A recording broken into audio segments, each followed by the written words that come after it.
Let's talk about Halloween, Halloween, Halloween. Let's all talk about Halloween, Silver Shamrock. Evilspeak from 1981. Oh man, finally caught this on Shudder. Evilspeak is a title that has loomed in my to-watch queue for close to 20 years in one form or another. When I worked at Sam Goody, there were two boxes that I always like saw whenever I was like digging through stuff or like looking at stuff. One of them was Dead Heat with Treat Williams and Joe Piscopo, which is a really great movie. Highly recommend that movie, which also has Vincent Price in it. The cover art is terrible and does not accurately depict what is in that movie, nor what that movie is like what's really going on. And the other film I used to see all the time was Evilspeak. And I knew it starred Clint Howard. I knew Clint Howard from Rock and Roll High School, amongst other things. Clint Howard is one of the greatest character actors of all time. He is just in every B movie you can imagine. You always are going to have a little smile creep up on your face when you see Clint Howard. He's the brother of Ron Howard. He's in all of Ron Howard's movies as well. Brother Ron Howard was, what's his face on Happy Days. And he was on, oh God, what was that? The Griffin Show. Andy Griffin Show is where he got his start. This is one of the only times where he actually starred in a movie. There are two horror movies where you have Clint Howard as the star. The first one is Evilspeak, and then in the 90s he did Ice Cream Man. Although I would say of the two, Evilspeak is far more coherent film than Ice Cream Man, which is not very coherent at all. After finally giving it a spin, I really do feel like kicking myself for sleeping on this absolutely bonkers film for so long. I mean, this film really is nutter butters. I mean, there's so much crazy stuff going on. As I mentioned before, this is what I wrote. I had a similar feeling when I finally watched Dead Heat for the first time.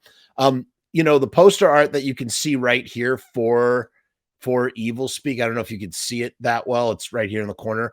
The poster art for Evilspeak really does this movie justice. You're somehow paradoxically know what you are getting as well as can't possibly imagine what is coming. And particularly the last 15 minutes is when the movie truly crescendos into madness. It starts off with your typical like witchcraft, like here the Satanist from 300 years ago, and then somehow this Satanist, he winds up in a computer program. And this is 1981. This is at like the dawn of personal computing, right? Like, the very, very beginning, like Apple and Macintosh are relatively new. So, I mean, this must have seemed so high tech for like 1981 and whatnot. And you have this guy, Coopersmith, Stanley Coopersmith, he's at this academy, this army academy.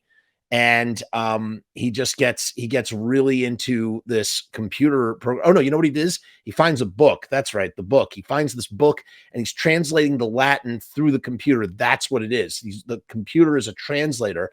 And then, it basically the computer kind of gets possessed and via Evilspeak from that Latin and whatnot. And eventually Coopersmith, he's kind of like a Carrie White sort of figure, like from the movie Carrie, from the Stephen King story.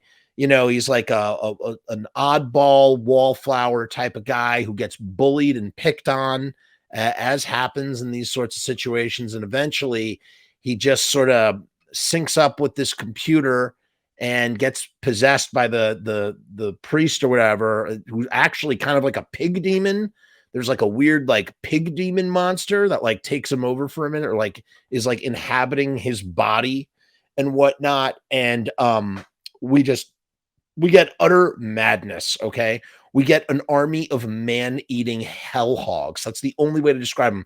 There are these demonic pigs that come out of the floor and like they eat people and they eat women, naked women showering, naked girls showering. We also, as I mentioned, there are satanic computers laden with super early CGI that holds up pretty well.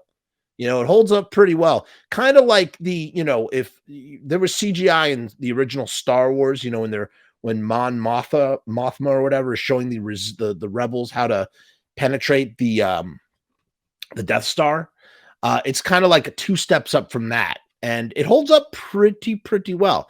And of course, the best of all, we get crazy haired Clint Howard. So Clint Howard as Coopersmith, his hair is like standing up on end. This is after he's become possessed, and he's being suspended by wires clearly, but he's just floating in the air, and he's wielding a sword, and he floats around just chopping off heads. And it's just, like I said, it's a Carrie fueled frenzy, man. I feel like if Glenn Danzig saw this movie, he would absolutely fucking love it. Maybe he has. I bet he would love it. This would be, if Glenn was reviewing this movie, like he reviewed all those movies for Flipside, this would check off all of Glenn's boxes. And like I said, it's just really nice that Clint Howard is, front and center as the star instead of, shining as a character actor. I really think this could have been a franchise with Coopersmith as some sort of like Freddie, Michael, Jason, Chucky character. And it just would have been great. It really, really would have been great. Yes, Matt, John, Demon Pigs. That's right. My father was a boar. So I can't recommend this enough, man. It's great. It's on Shudder. Everybody go check it out. I think it's on Tubi TV as well. So go give Evilspeak a watch. Just a really, really good time. I gave this one 3.5 stars.